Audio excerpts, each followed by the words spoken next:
لا حول ولا قوة إلا بالله العلي العظيم. أعوذ بالله من الشيطان اللعين الرجيم. بسم الله الرحمن الرحيم.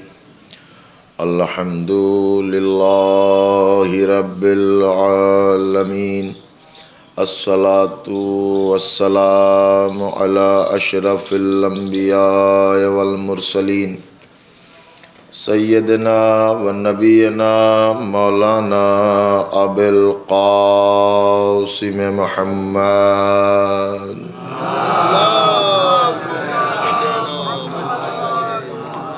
الصلاة والسلام على أهل بيته الطيبين الطاهرين المعصومين المظلومين المنتخبين المنتجبين أذهب الله عنهم الرجس وطهرهم تطهيرا.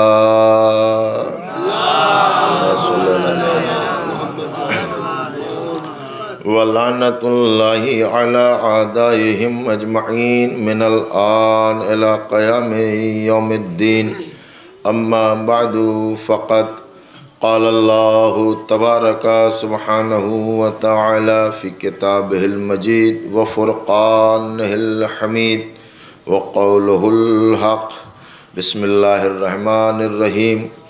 فاستبقوا الخيرات أينما تكونوا يأتي بكم الله جميعا. صلوات.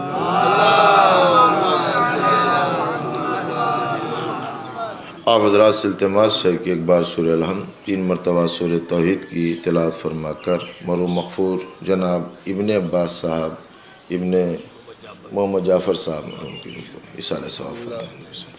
صلوات پڑھنے محمد و آل محمد.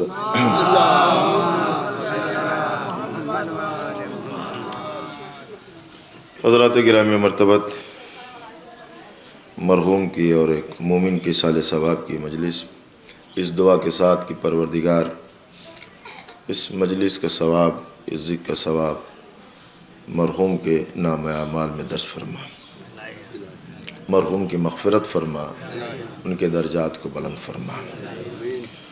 میں نے آپ کے حضور میں جس آیت کی تلاوت کر کے اپنے وجود کو مشرف کیا، حکم پروردگار ہے فاستبقوا الخیرات، کہ تم سب نیکیوں میں پہل کرو.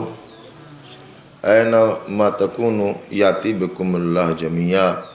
اس نیکیوں میں پہل کرنے کا فائدہ یہ ہوگا کہ تم کہیں بھی رہو گے اللہ تم سب کو ایک مقام پہ جمع کر دے گا. یہ ہے آیت کا ترجمہ جو میں نے آپ کی سماعتوں کی نظر کیا. لیکن اولاً میں عرض کروں کہ یہ پوری مجلس بعنوان امام زمان عجل اللہ تعالیٰ فرج شریف ہوگی. ایک صلوات پڑھنا. لہٰذا ذہن کو اس نہج سے تھوڑا بیدار رکھیے. دیکھیے، رسول نے اپنی حیات طیبہ میں اپنے بعد کے ائمہ کا تعارف کرا کے گئے اور یہ بتا کے گئے کہ میرے بعد کون ہوگا، کیونکہ رسول یہ جانتے تھے کہ یہ بہک جائیں گے اور یہ گمراہ ہو جائیں گے، یہ نہ جانے کس دروازے پہ جا کر امامت کو مانگنے لگیں اور نہ جانے کون سے جھوٹے کو صدیق تسلیم کر لیں اور نہ جانے کہاں چلے جائیں. تو رسول اللہ نے اپنی حیات طیبہ میں ایک کا نہیں 12 کے 12 کا نام بھی بتایا، لقب بھی بتائے، کنیت بھی بتائی. اور یہ اس حد تک عالم اسلام متفق ہے، تسلیم سب یہ کرتے ہیں، جتنے فرقے ہیں سب یہ مانتے ہیں کہ 12 ہوں گے دین بچانے والے. عدد میں اختلاف نہیں ہے. 12 کا جو عدد ہے 12 اس پہ کسی کو اختلاف نہیں ہے. بس اختلاف ہوتا ہے فہرست پر، اختلاف ہوتا ہے تو نام پر. جب فہرست بنتی ہے تو کہیں 12 سے بڑھ گئے اور کہیں 12 سے کم ہو گئے. کہا یہ پھر یہ غلط ہو گیا. ہونے تو 12 ہیں، 1400 سال ہو گئے رسول کو دنیا سے گئے ہوئے، آج تک امت 12 کی فہرست نہ بنا سکی۔ جتنے ہیں سب کی فہرست آپ دیکھیے گا، کوئی 40 تک پہنچ گیا، کوئی 25 تک پہنچ گیا، کہا صاحب یہ بھی غلط ہو جائے گا، کم ہے تو کم ہو نہیں سکتے، زیادہ ہو نہیں سکتے۔ یعنی عالم اسلام آج تک 12 کی فہرست بنا نہیں سکا۔ یہ نتیجہ ہے وارث اسلام کو چھوڑنے کا، یہ نتیجہ ہے اس دروازے سے جدا ہونے کا جہاں سے اسلام کو ملنا تھا۔ بڑے بڑے عالم اسلام میں پڑھے لکھے گزرے، لیکن 12 کی فہرست نہ بنی۔ اور میں چیلنج کرتا ہوں پوری کائنات میں جہاں بھی اہل تشیع ہیں، چاہے جس علاقے میں، ہم اپنے بزرگوں کی بات نہیں کرتے، آپ ہماری قوم کے کسی بچے سے پوچھ لیجئے، 12 کا نام بھی بتائے گا، 12 کا لقب بھی بتائے گا، 12 کی ولدیت بھی بتائے گا۔ ایک صلوات پڑھ لیں محمد والے محمد پر۔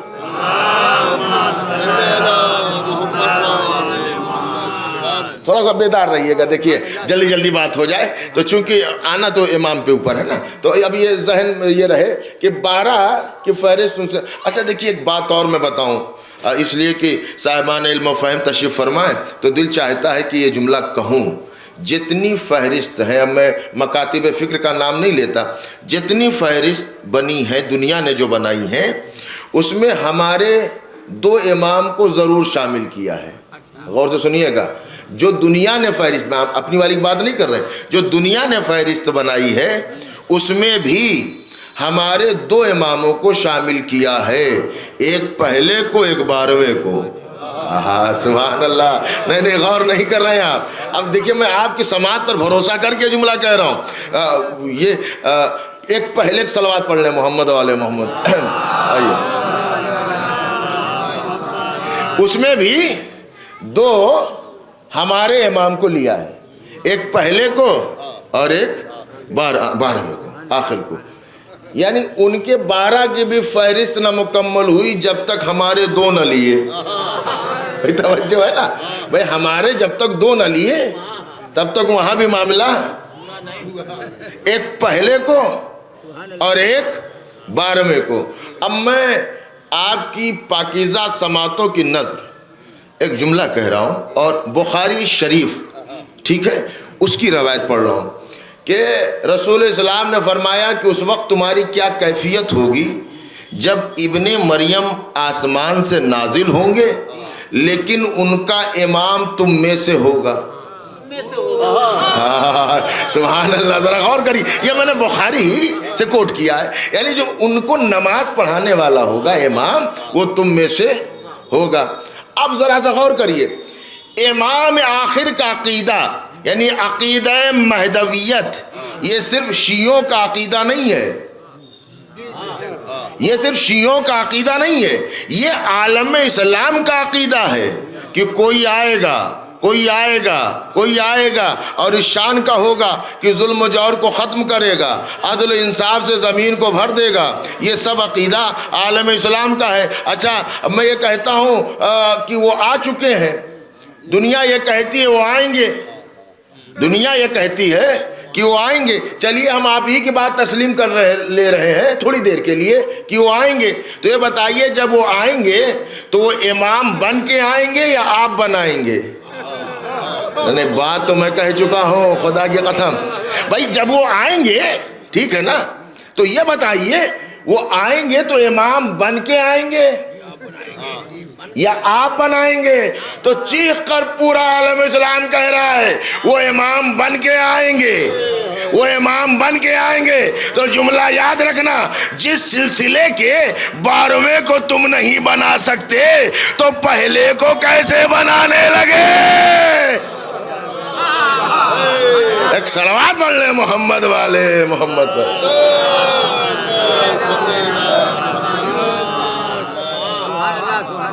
ہاں بس دیکھیں بزرگ ہے، یہ آپ کی اتنی سبحان اللہ ہمارے لیے 12 بجے تک لے کے چلتی رہے گی، ذرا سا غور کریے گا۔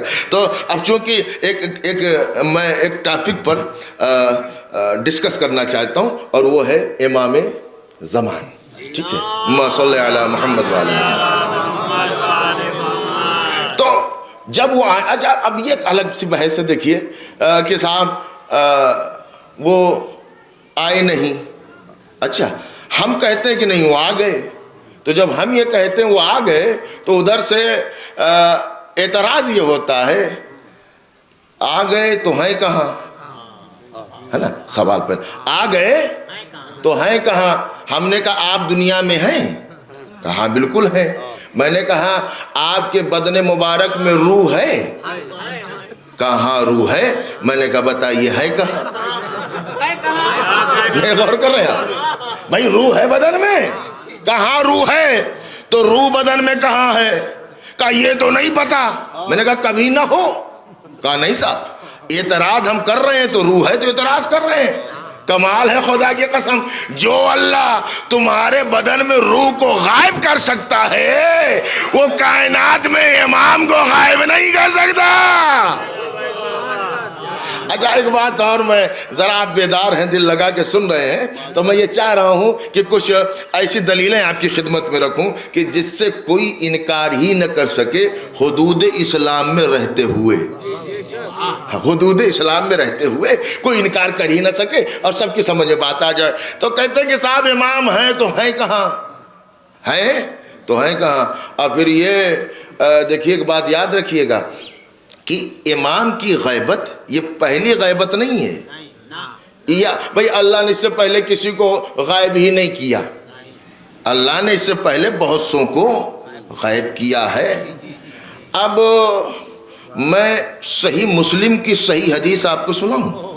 ہاں سنیے گا، صحیح مسلم کی صحیح حدیث، تو امام مسلم نے جلد دوم میں لکھا کہ دجال رسول اللہ کے زمانے سے ہے اور قیامت کے قریب تک رہے گا۔ سبحان اللہ، ذرا سا غور کریے گا، دجال رسول کے زمانے سے ہے اور قیامت کے قریب تک رہے گا۔ تو میں نے کہا بھائی دجال ہے یا ختم ہو گیا؟ نہیں دجال ہے۔ میں نے کہا یہ تو اپنے اپنے مقدر کی بات ہے، کسی کو دجال کی زندگی پر یقین ہے، کسی کو امام کی حیات۔ ایک صلوات پڑھ لیں محمد والے محمد۔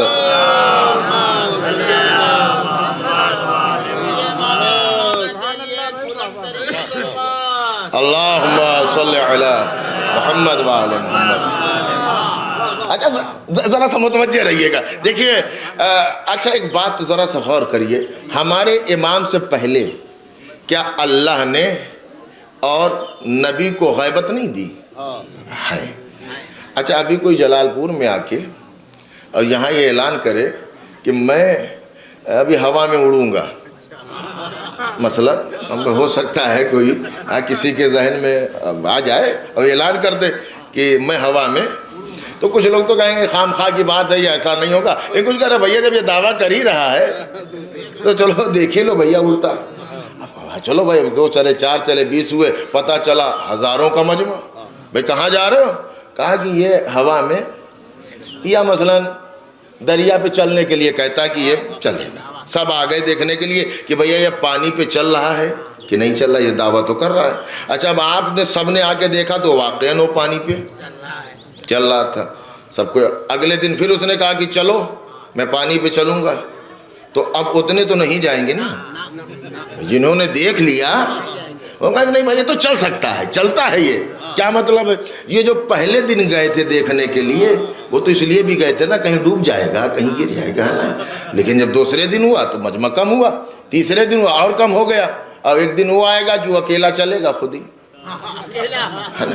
تو میں کہنا یہ چاہ رہا ہوں کہ جب کام پہلی بار ہو تب آپ کی سمجھ میں نہ آئے، تب تو بات سمجھ میں آتی ہے۔ اب آپ کہتے ہیں کہ صاحب امام غیبت میں کیسے ہیں اور یہ غیبت کیسے ہو سکتی ہے، تو اللہ نے صرف امام ہی کو غیبت میں نہیں، پہلے جناب عیسیٰ کو غیبت میں رکھا، ادریس و خضر و الیاس کو غیبت میں رکھا۔ اب ایک حدیث سن لیجئے، چھٹے امام فرماتے ہیں اللہ نے جو جناب خضر کو غیبت میں رکھا ہے اس لیے نہیں رکھا کہ اللہ انہیں امام بنائے گا یا نبی بنائے گا یا رسول بنائے گا، تو کہا مولا پھر خضر کو غیبت میں اللہ نے کیوں رکھا؟ تو جواب امام کا ہے، امام فرماتے ہیں خضر کو اللہ نے غیبت میں رکھا ہی اس لیے تاکہ ہمارے قائم کی غیبت کی دلیل بن جائے۔ ایک صلوات پڑھ لیں محمد والے محمد پر۔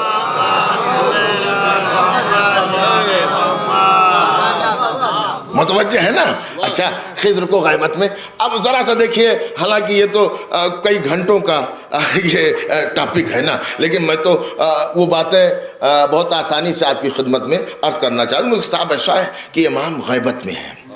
ایک ہمارے عالم کے پاس ایک سو کالڈ اسکالر ہے نا، اب آج کل تو دیکھتے ہیں اسلامک اسکالر الف بھی نہیں جانتے، اسلامک اسکالر ہے، دین کی خبر نہیں ہے، اسکالر بنے ہوئے ہیں۔ اچھا، اور آج کل تو مجمع کا بھی مزاج بڑا عجیب ہے، جو مجلس بالکل سمجھ میں نہ آئے اس کو کہتے ہیں بڑی علمی مجلس۔ ذرا غور کریے بھائی، بڑے علمی مجلس ہے صاحب، ارے بھیا ایسے علم کا فائدہ کیا ہے جس سے فیض نہ ملے، ہے نا؟ ذرا سا غور کر رہے ہیں۔ تو کہا کہ اسکالر ہے ہمارے ایک بزرگ عالم کے پاس، کہنے لگے کہ صاحب کی دیکھیے آپ کے امام 12 ہیں، کہاں 12 ہیں، اور ایک جملہ کہہ رہا ہوں اور اسے یاد رکھیے گا، اللہ کا شکر ہے کہ ہمیں اللہ نے 12 ایسے دیے کہ ہم کسی بھی چوراہے پہ 12 کا نام لے سکتے ہیں۔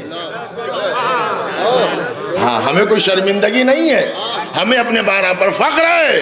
اس لیے فخر ہے کہ ہم نے عیبدار کو امام نہیں مانا ہے، صاحب کردار کو امام مانا۔ آپ کے امام 12 ہیں، کہاں الحمدللہ ہمارے امام۔ اچھا، اب وہ جو اسکالر تھے وہ کہنے لگے کہ دیکھیں صاحب آپ کے 12 امام ہیں، 11 ہماری سمجھ میں آتے ہیں، 12واں ہماری سمجھ میں نہیں آتا۔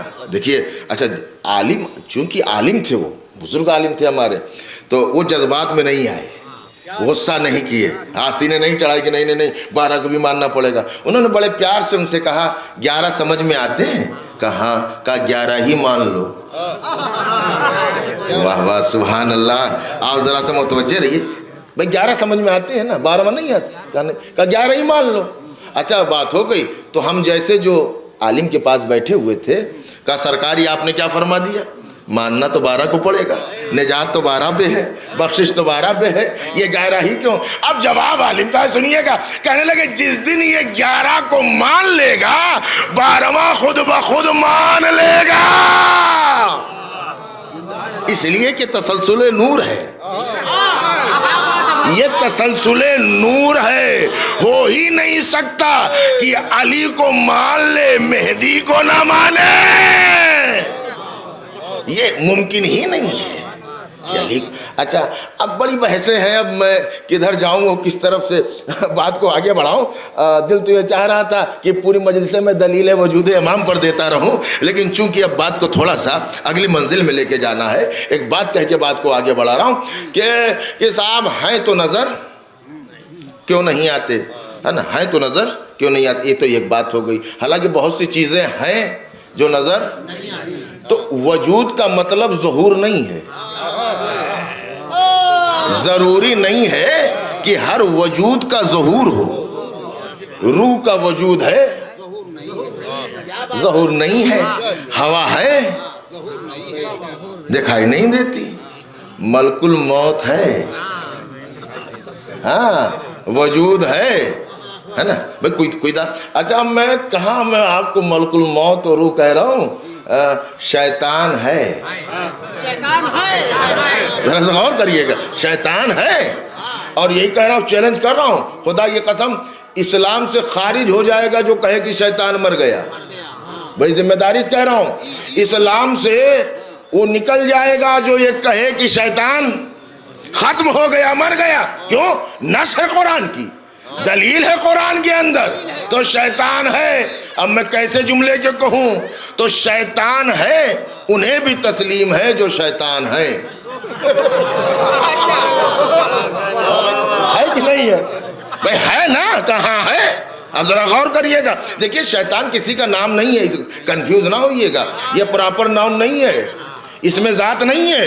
شیطان تو ایک کردار کا نام ہے, شطنا سے بنا ہے. شطنا کے معنی ہے جو دور کر دیا جائے.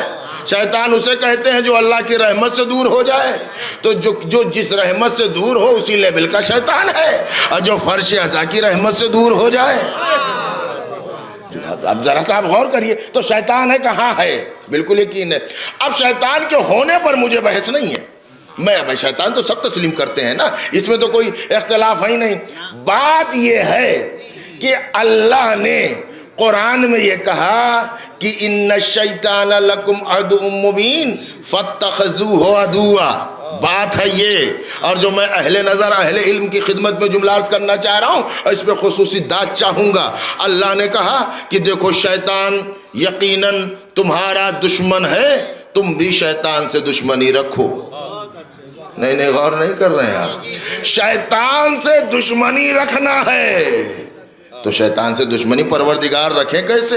نظر آئے تو دشمنی رکھے, ملاقات ہو تو دشمنی رکھے, کسی جگہ ملے تو دشمنی رکھے. کہا نہیں, غیبت میں شیطان ہے تو دشمنی رکھو.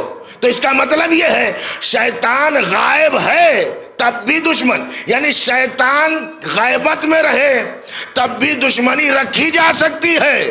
تو امام غیبت میں ہے تب بھی محبت کی جا سکتی ہے. کا بھی طریقہ کیا ہے؟ کہ جیسے لاہور بھیج کر شیطان دور ہوتا ہے, صلوات کے ذریعے امام قریب ہوتا ہے.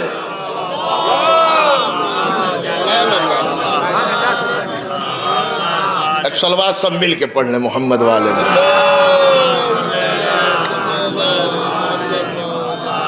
اب ذرا آپ متوجہ رہیے کہ دیکھیے اب جناب نرجس خاتون کی آمد تو میں بیان نہیں کروں کہ وہ خود ہی 40 منٹ کا معاملہ ہو جائے گا, لیکن اتنا سمجھ لیجئے گا نام اصل میں ملکہ ہے, قیصر روم کی پوتی ہیں, شاہی قبیلے سے تعلق ہے. سلسلہ امامت میں 2 اماموں کی ماں ایسی ہیں جو شاہی قبیلے سے تعلق ہے.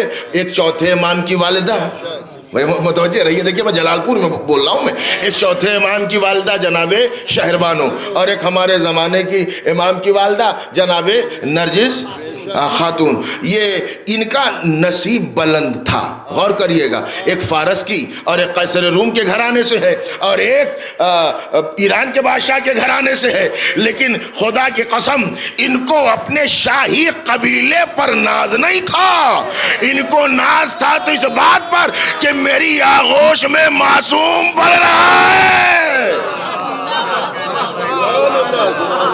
ان کو اس بات پر ناز نہیں تھا کہ ہمارا دادا بادشاہ ہے, ہمارا دادا شہنشاہ ہے. نہیں, اگر ناز ہے تو کس بات پر کہ ان کی آغوش میں. اور ایک جملہ اور کہوں گا, دیکھیے خدا کی قسم یہ انتظام قدرت ہے, یہ اہتمام پروردگار ہے. نبی کی, یہ لفظوں کو بدلوں, معصوم کی زوجہ ہونا کمال نہیں ہے. معصوم کی زوجہ ہونا کمال نہیں ہے. ہم سوچ ہی رہے تھے کہ سورہ تحریم نے ہمیں ڈانٹ دیا. سبحان اللہ, ہے نا, ہم سوچ ہی رہے تھے کہ بھائی کچھ نہ کہیں کچھ نہ بولیں, لیکن سورہ تحریم نے ہمیں ڈانٹ کر کہا نہیں ایسا نہیں ہے. خدا کی قسم معصوم کی زوجہ ہونا اگر کمال ہوتا تو اللہ لہجہ بدل کے یہ نہ کہتا دونوں جہنم میں جاؤ جہنمیوں کے ساتھ. یہ قرآن کی آیتیں ہیں نا, تو اس کا مطلب یہ. لیکن یہ بات ذہن میں رہے کہ معصوم کی زوجہ ہونا کمال نہیں ہے. اگر شرف ہے تو معصوم کی ماں ہونا, اگر فضیلت ہے تو معصوم کی ماں ہونا. اب شاید اب یہ جملہ آسانی سے پہنچ جائے کہ صاحب کہ معصوم کی زوجہ ہونا کمال نہیں ہے. کا اس لیے کہ رشتے کبھی بربنائے مصلحت ہوتے ہیں. تو پروردگار رشتہ تو ہو گیا, کا رشتہ ہو جائے گا, لیکن جہاں پر کمال نہیں ہوگا آغوش تو رہے گی, اولاد نہیں رہے گی. جوڑتے رہو رشتہ, یہ شرف جو آگے بڑھے گا. اب ذرا صاحب متوجہ رہیے, تو کون ہے جناب نرجس؟ اب ان کے 7-8 نام ہیں, ہر نام کی اپنی ایک تفصیل ہے. اپنی ایک فضیلت ہے. لیکن اب وہی کہ ظاہر یہ ہے کہ وقت بھی اتنا نہیں ہے کہ میں بہت زیادہ ادھر تفصیل میں جاؤں، لیکن اتنا محسوس کریے گا جناب نرجس خاتون اہتمام قدرت ہے، یہ سمجھ رہے ہیں آپ. اور انہوں نے جو اپنا واقعہ بیان کیا وہ یہی تھا کہ قیصر روم نے اپنے بھتیجے سے چاہا کہ یہ عقد ہو جائے، لیکن مشیت رب نہیں تھی. یا یہ کہوں کہ جس آغوش میں معصوم کو آنا تھا وہ کہاں سے عقد ہوگا، کیسے ہوگا. خیر، جناب نرجس خاتون. اچھا، اب 2 جملے میں یہ واقعہ سن لیجئے. سامرہ کا واقعہ ہے. 10ویں امام علی نقی علیہ السلام. یہ میں اس لیے عرض کر رہا ہوں کہ تاکہ یہ بات محفوظ ہو جائے کہ اہتمام کتنا ہے. اپنے خادم سے کہا کہ جاؤ بشر بن سلیمان کو بلا کے لے آؤ، اور یہ وہ ہیں کہ جناب ابو ایوب کی نسل مبارک سے ہیں اور مدینے کے تھے لیکن سامرہ میں آ کے رہتے ہیں. محب ہیں اہل بیت کے، محبت اہل بیت سے کرتے ہیں. تو غلام کو بھیجا کہ جاؤ انہیں بلا کے لاؤ. ابن سلیمان تشریف لائے. آقا کیا حکم ہے؟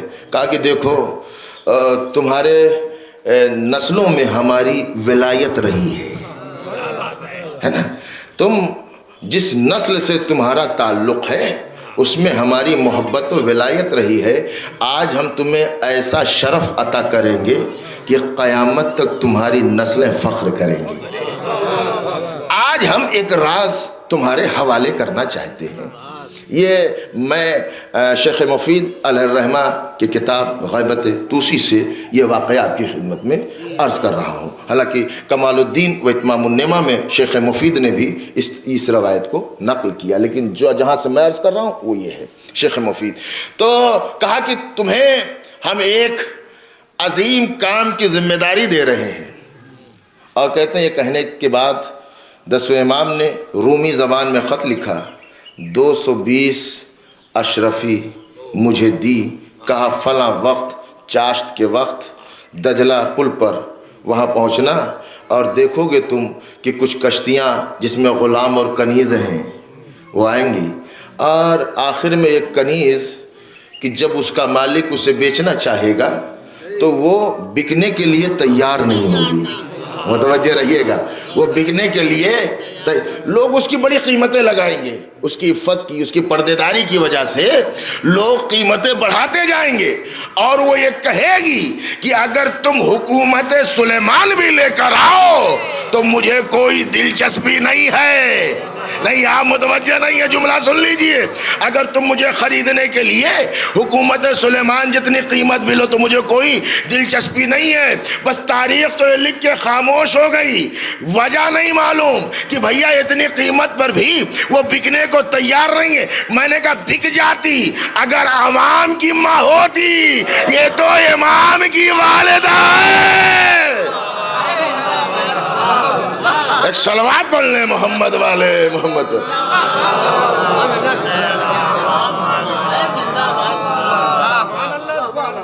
اب بشر بن سلیمان روایت کرتا ہے کہ میں اسی امام کے وقت کے مطابق جو بتایا تھا، جیسا واقعہ آقا نے بتایا تھا. دیکھیے ہونے سے پہلے واقعہ بتا رہے ہیں، اسی کو تو امام کہتے ہیں. تو کہا کہ ویسے ہوا. اور جب میں پہنچا تو میں نے کہا کہ میرے پاس شرفائے عرب میں سے ایک شریف کا خط ہے، اگر یہ خط اسے دے دو، اگر وہ تیار ہے تو میں اپنے مالک کی طرف سے وکیل ہوں کہ ان کو خریدوں. اب بشر بن سلیمان کہتا کہ جیسے ہی میں نے وہ امام کا خط انہیں دیا، انہوں نے خط کو آنکھوں سے لگایا، بوسہ لیا. نہیں سمجھے، معصوم کی تحریر کو چومنا شریف نسلوں کا کام ہے. اما اگر چاہوں تو اسی پہ خدا کی قسم بڑا جملہ ہو جائے گا نا. معصوم کی تحریر کو شریف چومے گا، ذلیل پھاڑ ڈالے گا. آپ ذرا غور کریے، آنکھوں کو چھو۔ اچھا بشر بن سلیمان کہتا ہے کہ جو امام نے رقم دی تھی اور جو امام نے پیسہ دیا تھا 220، اسی پہ بات طے ہو گئی۔ اور جب بات اس پہ طے ہوئی تو کہتا میں کنیز کو لے کر جب چلا، کہتا مجھے حیرت کی انتہا نہ رہی کہ خط کو کبھی سینے سے لگاتی ہیں، کبھی چومتی ہیں، کبھی احترام کرتی ہیں، تو اس سے رہا نہ گیا۔ اس نے کہا کہ بی بی سمجھ میں نہیں آتا، جس تحریر کے لکھنے والے کو آپ جانتی نہیں تو اس کی تحریر کا آپ اتنا احترام کیوں کر رہی ہیں؟ تو کہتے ہیں انہوں نے کہا کہ تجھے شاید معرفت نہیں ہے، بھلا کیسے ممکن ہے کہ جسے میں نہ جانوں اس کی تحریر کو کیسے بوسنوں۔ الغرض المختصر، امام کی خدمت میں جناب نرجس خاتون جب آئیں تو امام علی نقی نے کہا کہ صلوات پڑھ لیں محمد والے۔ امام علی نقی نے کہا، ارشاد فرمایا اگر تمہاری خواہش ہو تو میں تمہیں، دیکھیے یہ بھی ایک عجیب منزل ہے کہ 10,000 اشرفی دوں، یا یہ چاہو تو میں تمہیں ایک بشارت دوں۔ معصوم کی ماں تھی نا، تو لالچ تو نہیں ہوگا۔ کہا آقا مجھے درہم و دینار میں کوئی دلچسپی نہیں ہے، آپ مجھے بشارت دیں۔ تو دیکھیے 10ویں امام نے بشارت دی، کہا کہ اللہ تمہاری آغوش میں ایک ایسے بیٹے کو دے گا جو بیٹا خاتم الائمہ ہوگا، وہ بیٹا بقیت اللہ ہوگا، وہی امام قائم ہوگا، اور وہی ظلم و جور کو ختم کرنے والا ہوگا۔ وہی وہ ہوگا جب وہ آئے گا تو ہر ایک کو سکون و اطمینان حاصل ہوگا۔ یہ بشارت دی ہے۔ اب آپ سنیے، امام کے گھر میں ہے، امام کی زوجیت میں ہے۔ احمد ابن اسحاق قمی یہ ہمارے راویوں میں سے ایک راوی ہیں، اور قم میں امام 11ویں امام کی نمائندے بھی ہیں۔ یہ سال میں ایک بار امام کی خدمت میں جاتے تھے، لوگوں کے تحفے ہدیے زیارت کے لیے، مسائل لے کے، مشکلیں لے کے۔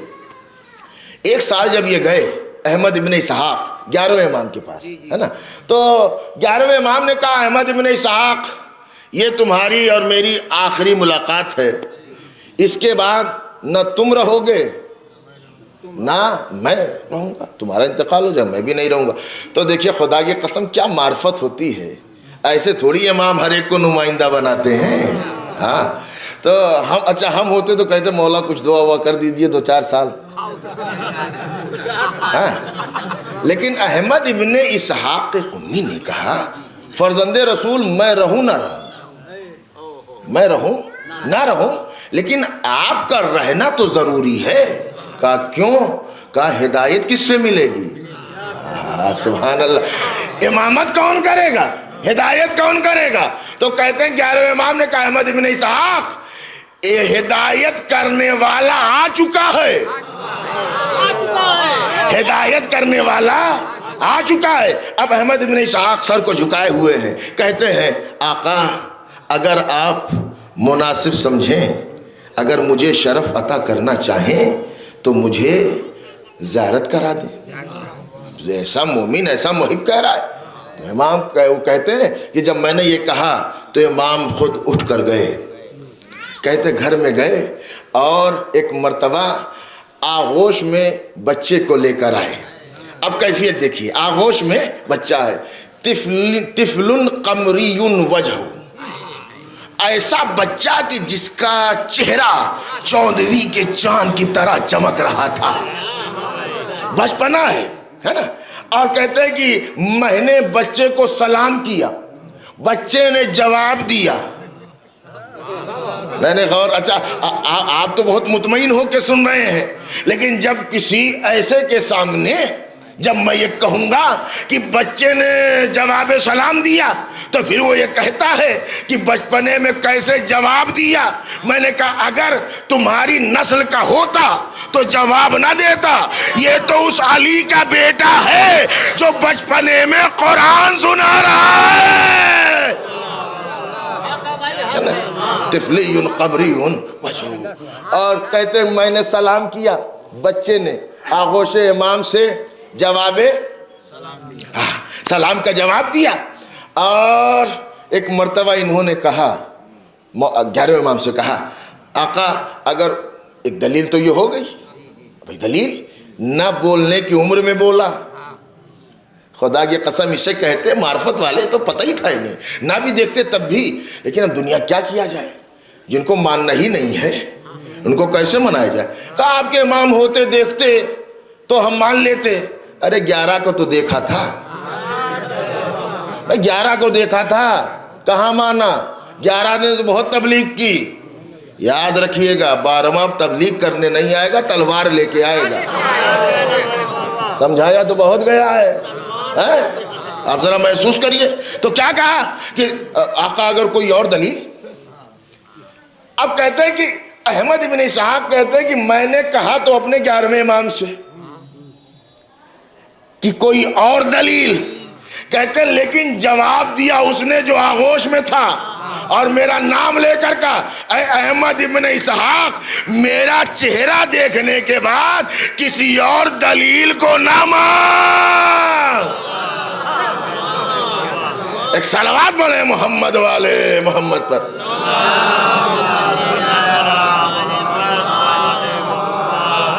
ذرا سا صلوات پڑھ لیں محمد والے.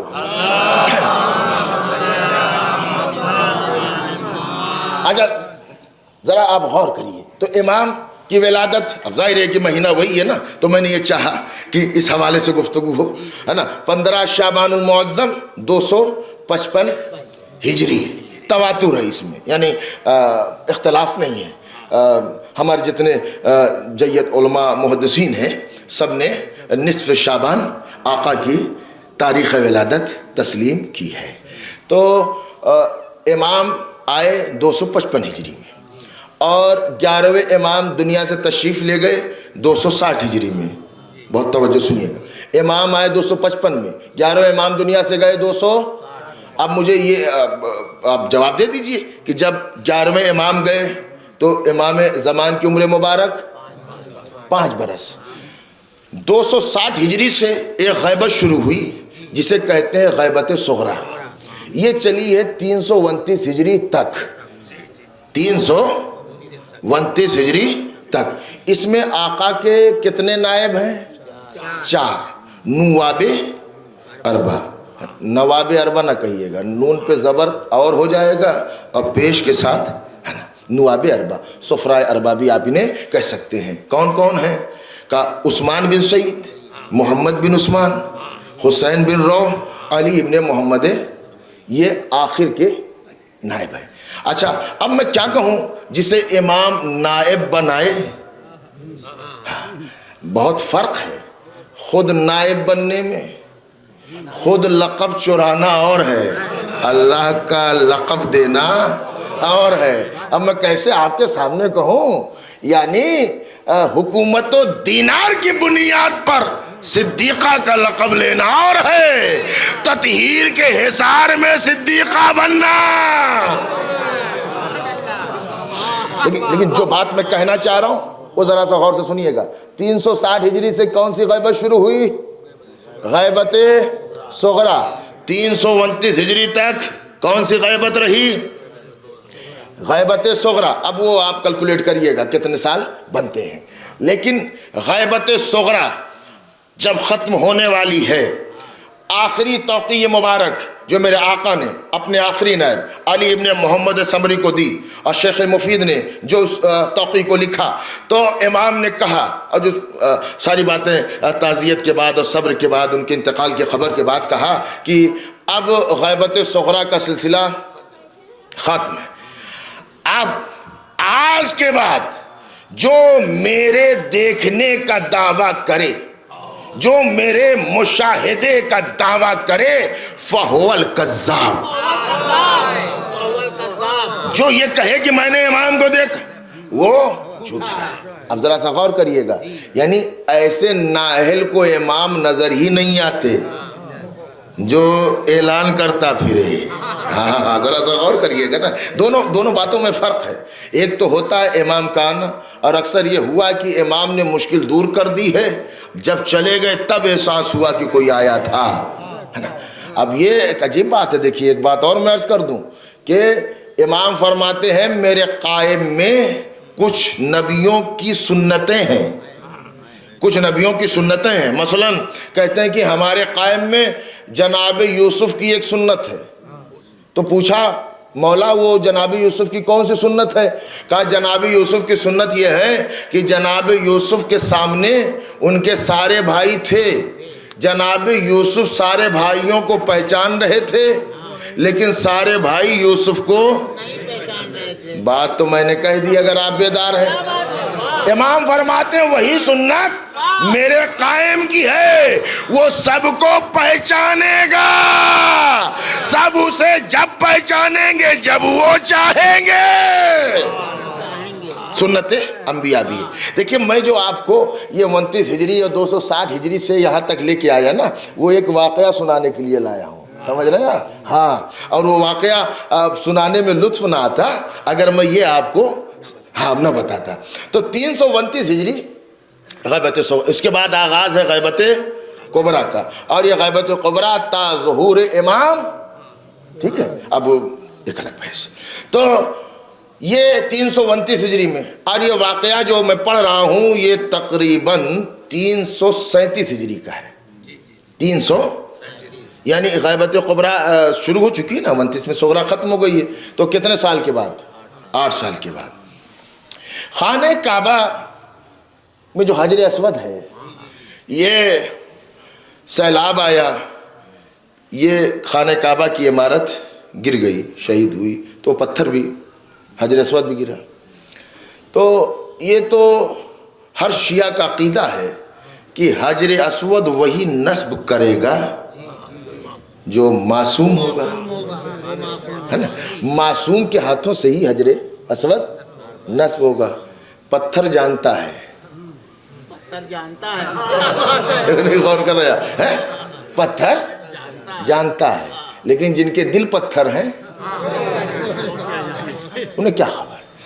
تو جعفر ابن محمد یہ ہمارے عالم دین ہیں، متقی پرہیزگار ہیں، اور شیعہ راویوں میں سے بھی جعفر ابن محمد قبلہ تشریف فرمائے۔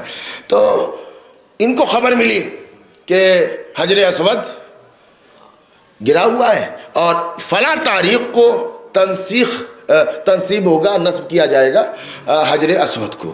تو انہوں نے بھائی امام متقی پرہیزگار ان کو ذہن دوڑایا کہ اب تو غیبت کبریٰ ہے، اور حجر اسود نصب کر ہی نہیں سکتا کوئی، اور وہی نصب کرے گا جو میرے زمانے کا امام ہوگا۔ دیکھ رہے ہیں اب قم میں بیٹھے ہوئے اور وہاں سے چلے اس تمنا، اس ارادے کے ساتھ کہ جس کے ہاتھوں سے حجر اسود نصب ہوگا وہی میرا امام ہوگا، وہی میرا مولا ہوگا، اسی کے قدموں میں اپنا سر رکھوں گا، اسی کے بوسے لوں گا، امام کی زیارت کروں گا، اس لیے کہ حجر اسود تو نصب وہی کرے گا جو امام، اور امام میں اس وقت جو معصوم ہے وہ میرے زمانے کا امام ہے۔ کہتے ہیں کہ یہ قم سے چلے۔ اچھا اب وہ زمانہ تو وہ ہے 337 والا ہجری کا زمانہ، اب وہ اتنے ڈیولپ تو زمانہ نہیں ہے کہ صاحب بیٹھے فلائٹ لیا یا وہ پکڑے اور 1 گھنٹے میں 2 گھنٹے میں آپ پہنچ آئے، وہ تو مہینوں کا سفر ہوتا تھا۔ تو کہتے ہیں کہ چلے، آتے آتے جب بغداد آئے تو طبیعت ناساز ہوئی، اور طبیعت ایسی ناساز ہوئی کہ صاحب فراش ہو گئے، اور جب وہ تاریخیں قریب آنے لگی تو اب انہوں نے یہ سوچا کہ وہ تاریخ تو آ جائے گی اور میری صحت اس قابل نہیں ہے کہ میں اپنے سفر کو جاری رکھوں۔ تو انہوں نے خط لکھا آقا کے نام، اور خط لکھا اور اپنی نیت بتائی۔ آقا آپ کو تو معلوم ہے کہ میرے آنے کا مقصد کیا تھا، آپ تو وہ ہیں جو نیتوں سے واقف ہیں، آپ تو وہ ہیں جو دلوں کے راز سے آگاہ ہیں۔ مولا میں آپ کی زیارت کے لیے آ رہا تھا، لیکن اب طبیعت ایسی ہے کہ میں سفر کو آگے جاری نہیں رکھ سکتا۔ مولا آپ پر اللہ کو درود و سلام اور یہ سب لکھنے کے بعد کہا مولا یہ بتائیے اس بیماری سے جو مجھے مرض ہے کیا مجھے شفا ملے گی؟ دیکھ رہے ہیں جاننا یہ بھی ضروری ہے سوال کس سے کرنا ہے. جی جی جی ہم لوگ اکثر اس بات میں بھی بہک جاتے ہیں، اس سے پوچھتے ہیں جس سے پوچھنا ہی نہیں ہے، لیکن یہ جانتے ہیں کون سوال کس سے کرنا. کہا مولا کیا اس مرض سے میری جان شفا ملے گی؟ اور اگر مجھے شفا مل گئی تو پھر میں زندہ کتنے دن؟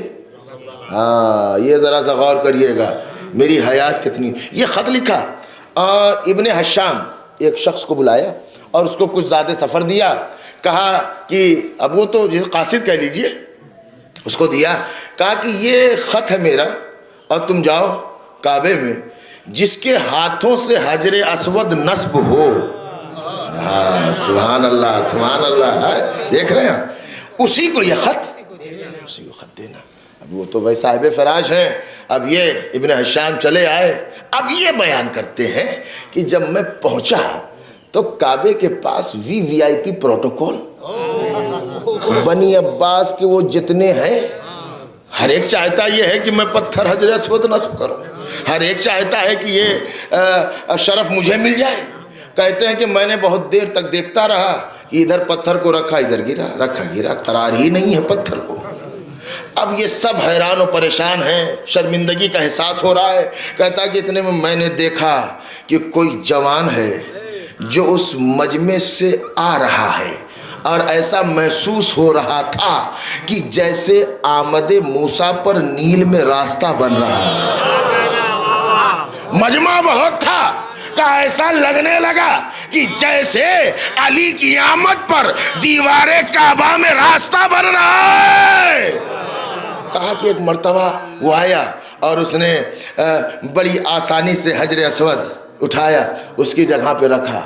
کہتے ہیں کہ ادھر حجر اسود کو اس کی جگہ پہ رکھا، حجر اسود ٹھہر گیا. اور یہ سب جتنے لوگ تھے اتنے خوش ہوئے کہ کسی نے دیکھا ہی نہیں کہ وہ آنے والا کون ہے، کسی کی خیال ہی نہیں ہوا کہ نصب کس نے کیا. لیکن کہتا چونکہ میں نظریں جمائے ہوئے تھا، مجھے تو یہ خط دینا تھا کہ جو حجر اسود کو نصب کرے مجھے یہ خط دینا ہے. خدا کی قسم ذرا سا معرفت کے جملے ہیں آپ کے زمانے کے امام کے حوالے سے. کہتا ہے کہ میں نظریں جمائے ہوئے تھا اور جب وہ چلنے لگے تو میں ان کے پیچھے چلا. کہتا ہے کہ وہ دھیرے دھیرے چل رہے تھے، میں دوڑ رہا تھا تب بھی میں ان تک نہ پہنچ پایا. یعنی میں اور وہ آہستہ آہستہ چل رہے تھے تب بھی میں ان تک نہیں پہنچ پایا. آپ محسوس کریے جب تک وہ نہیں چاہیں پہنچ نہیں سکتے. کہتا جب مجھے یقین ہو گیا کہ یہ تو بہت آگے اب معاملہ خط دینا ہے، کہتا تو میں نے آواز دی. اب اس سے خبر نہیں ہے کون ہے کیا ہے. ابھی آواز دی، کہا بھیا یہ آپ کا خط ہے. جعفر ابن محمد نے جو بغداد میں صاحب فراش ہیں، طبیعت ناساز ہے، انہوں نے خط دیا ہے. کہتا ہے کہ جب یہ آواز میں نے دی تو رکے اور مڑ کے خط لیا نہیں. کہا جعفر ابن محمد کو بھی میرا سلام کہنا اور ان سے یہ کہنا. غور کریے گا خط اسی کے ہاتھ میں ہے. وہ کہتے ہیں کہ مڑ کے کہا جعفر ابن محمد کو میرا سلام کہنا اور اس سے یہ کہنا کہ اس بیماری میں تمہیں موت نہیں آئے گی. پہلا سوال یہی تھا نا، اس بیماری میں تمہیں موت نہیں آئے گی. اور دوسرا سوال تھا کتنے دن کا بیماری میں موت نہیں آئے گی اور ابھی تم 30 برس اور زندہ رہو گے. ابن حشام کہتا ہے میں حیرت میں ڈوب گیا کہ بھیا یہ کون ہے جو سوال پڑھے بغیر جواب دے رہا ہے. میں نے کہا حیرت نہ کرو، یہ اسی کا بیٹا ہے جس کی ذوالفقار نسلوں کو دیکھ کر جلدی ہے. اس کا خط لیا ہی نہیں، جا کے میرا سلام کہنا اور کہنا کہ ابھی 30 برس 30 سال اور زندہ رہو گے. تو اب آپ ذرا غور کریے. اب خود جواب ملا. جعفر ابن محمد گھر آئے، دن گنتے رہے. جب 30واں سال آیا نا، سمجھ رہے ہیں آپ، تب انہوں نے سامان سفر سمیٹنا. اچھا ایک بات مجھے بتائیے، کوئی آدمی اچھا خاصا ہو، یعنی کوئی دقت بیماری نہ ہو، اور وہ کہنے لگے کہ یہ والا گھر تم لے لینا، وہ والی زمین تم لے لینا، اور یہ بینک میں اتنا ہے تم یہ لے لینا، اور یہ تم یہ لے لو. اچھے خاصے ہیں ابا آپ کو کیا ہوا؟ تو اب ابا یہ جواب میں یہ کہیں کہ نہیں اسی سال مجھے اچھا بیمار ہو تو چلیے ہے نا، لیکن اب بچہ کہا کہ اسی سال مجھے جانا ہے. اچھا ان کا اطمینان اور یقین اس منزل پر کہ جانا ہے تو اسی سال، تو بڑی حیرت ہوئی گھر والوں کو. کہا بھائی آخر وجہ کیا ہے؟ کہا نہیں وجہ یہ ہے کہ اس میں تو کوئی شک ہے ہی نہیں. کہا کیوں؟ کہا اس لیے کہ صدیق امام نے کہا ہے. جھوٹے امام نے نہیں کہا ہے، اس نے کہا ہے جو صدیق ہے. اب آپ ذرا سا محسوس کریے. دیکھیے اب وقت میں اب بالکل گنجائش نہیں ہے. اب وہ کیفیت تو نہیں بیان کروں گا کہ ظہور کے وقت کیا ہے، بعد ظہور کیا ہے، اور کیا اہتمام ہوگا، کیا شان و شوکت ہوگی. لیکن ایک بات بہت دھیرے سے کہہ رہا ہوں اور اسے بڑی سپیڈ سے سمجھیے گا. ہاں بہت دھیرے سے کہہ رہا ہوں. امام کے ظہور کے بعد بہت گنجائش نہیں رہے گی. امام سب سے پہلے غاصبوں پہ حملہ کریں گے، اور اس میں کچھ مقدس لباس بھی شامل ہے. میں ادھر نہیں جا رہا ہوں، سمجھ رہے ہیں آپ؟ ہاں بہت زیادہ ہو جائے گا، سمجھ رہے ہیں؟ ہاں لیکن یہ دیکھیے گا لباس سے عزت نہیں ہے. لباس دیکھ کر ہم مروب ہوتے ہی نہیں لباس کے، ہم تو کردار دیکھتے ہیں. متاثر ہویا کریے کردار سے. اب وہ میرے خیال سے پیام اعظمی کا شاید وہ شعر ہے نا، بڑا ہے نا شعر ہے کہ اٹھے گا شور صف کارزار سے بھاگو. جنگ کی کیفیت میں انہوں نے دو مصرے سن لیجئے. ابھی ماہ مبارک ہے، محفلوں کا دن ہے کہ اٹھے گا شور صف کارزار سے بھاگو، برس رہی ہے اجل ذوالفقار سے بھاگو، کہے گا کوئی نکل کر مزار سے بھاگو، صدا کسی کے نبی کے دیار سے بھاگو، قبائے ظلم و تشدد کو پھاڑنے والا پھر آ گیا در خیبر. اب ظاہر یہ ہے کہ میں وہ اس طرف بہت جانا نہیں چاہ رہا ہوں، لیکن اس میسج کے ساتھ یاد رکھیے گا ظہور امام کی آمادگی کرنی ہے. امام کی معرفت ضروری ہے. رویت کا مسئلہ نہیں ہے. ہم سمجھتے ہیں بھیا معرفت کا مطلب ہے دیکھنا، تو بھائی مولا علی کے تو بہت سے انہوں نے دیکھا تھا. معرفت کہاں حاصل کی؟ معرفت کا تعلق دیکھنے سے نہیں ہے. سمجھ رہے ہیں آپ؟ اس کا مطلب یہ ہے کہ دیکھ کر ثواب نہیں ملے گا. آپ کیسی بات کر رہے ہیں؟ ارے میں صحیح بات کہہ رہا ہوں. کیا ابو جہل نے رسول اللہ کو نہیں دیکھا؟ ابو لہب نے نہیں دیکھا؟ دیکھا نا، تو کتنا ثواب ملا انہیں؟ کہا دیکھنے سے ثواب نہیں ملتا، نیت سے ثواب ملتا ہے. نیت سے ثواب ملتا ہے، ارادے سے ثواب ملتا ہے. خود فرمایا میرا محب دنیا میں جہاں کہیں بھی ہو وہ ہمارے لشکر میں ہے. دنیا کے کسی بھی گوشے میں ہو، اگر وہ ہماری ولایت پر ہے، ہماری محبت پر ہے، تو وہ ہمارے ساتھ ہے. اور اگر ہماری ولایت پہ نہیں ہے تو ہمارے پہلو میں بھی ہو تو ہمارے ساتھ نہیں ہے. ایک مرحوم کے اصالِ ثواب کی یہ مجلس ہے، بس زیادہ ہو گیا، بس دو جملے مصائب کی سن لیں. رسول اسلام فرماتے ہیں من احب علی سہل اللہ سکرات الموت. جس کے دل میں علی کی محبت ہوتی ہے اللہ موت کو آسان فرما دیتا ہے. الا ومن مات علی حب آل محمد مات شہیدا.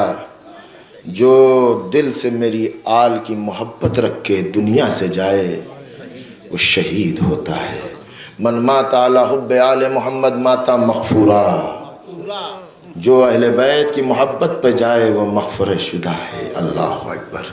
عزیزو ذرا آپ محسوس کریے گا یہ مقام ہے اس کا کہ جس کو ان کی محبت میں موت آئے وہ شہید ہے.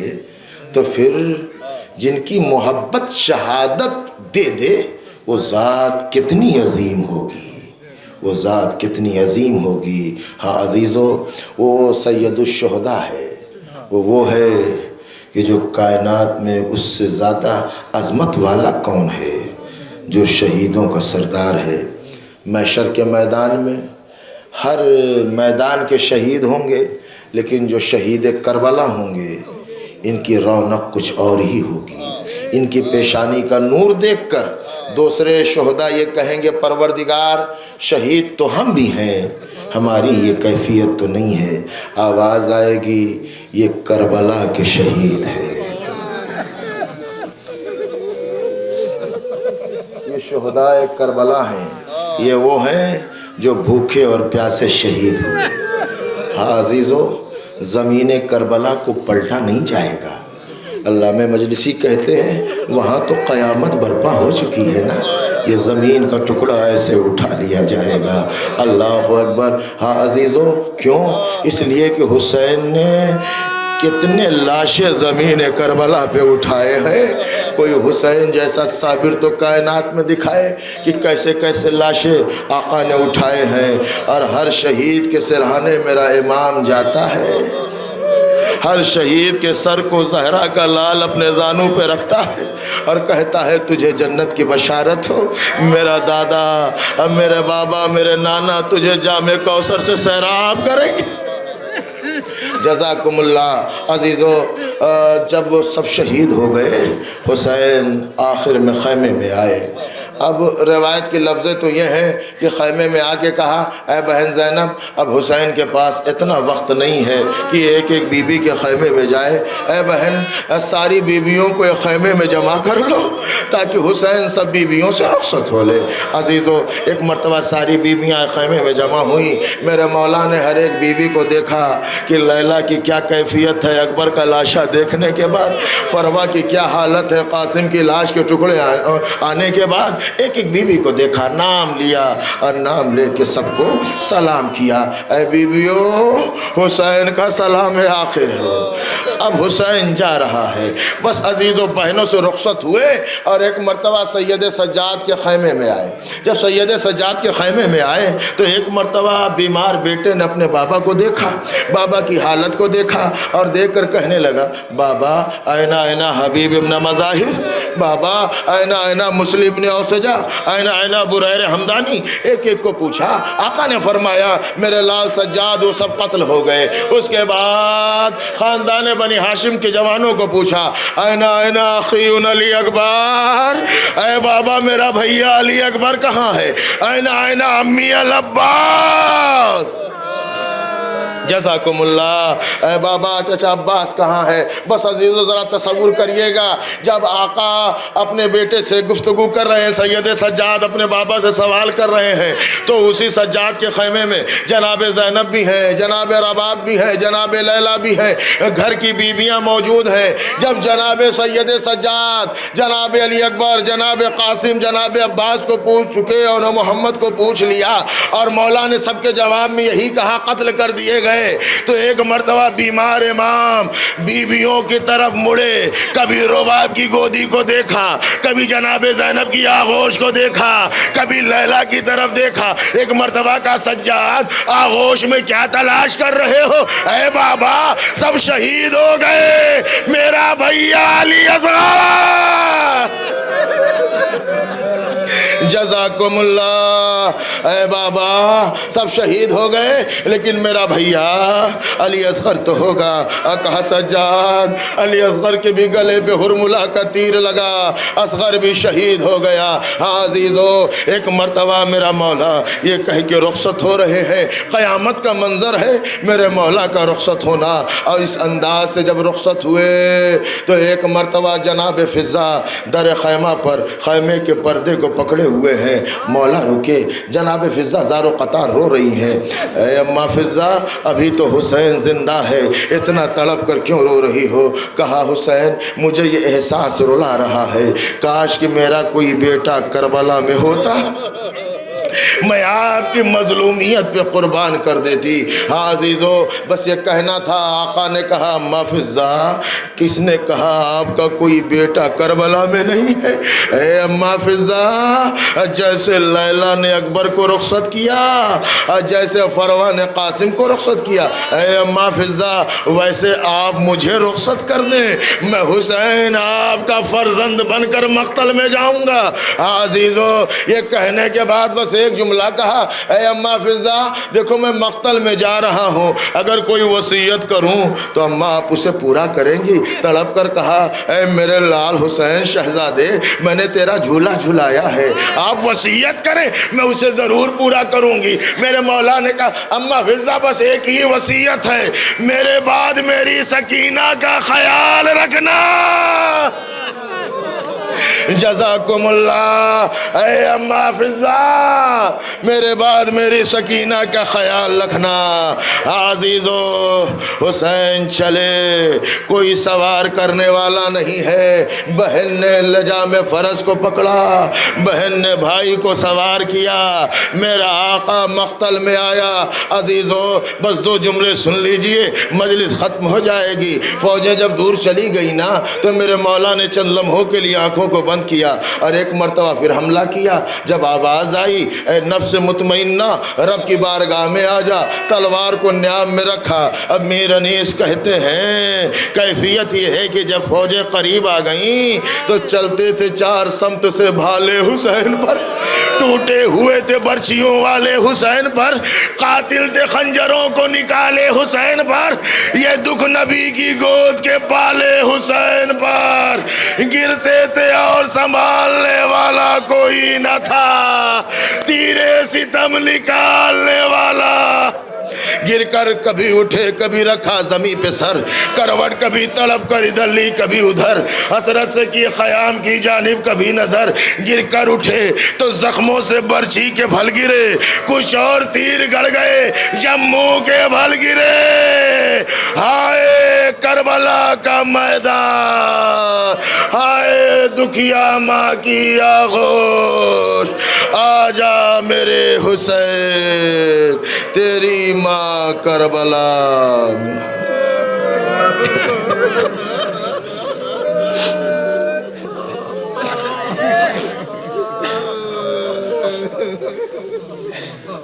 سيعلم الذين ظلموا أي منقلب ينقلبون على لعنة الله للقرص۔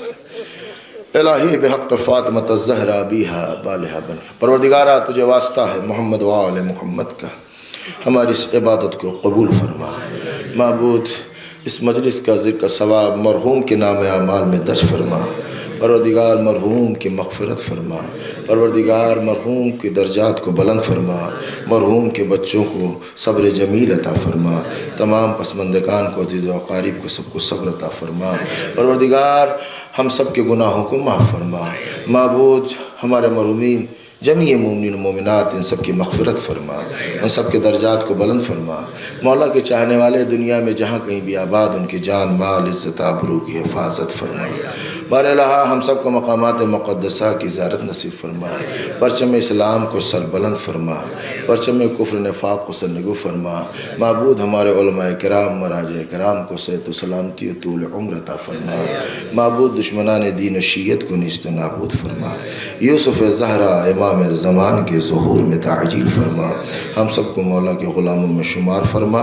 ربنا تقبل منا انکا انت السمیع العلیم۔ آپ حضرات سے التماس ہے ایک بار سورہ الحمد 3 مرتبہ سورہ توحید کی تلاوت فرما کر مرحوم و مغفور جناب ابن عباس صاحب ابن محمد جعفر صاحب مرحوم کی روح کو اصالہ ثواب فرمائیں۔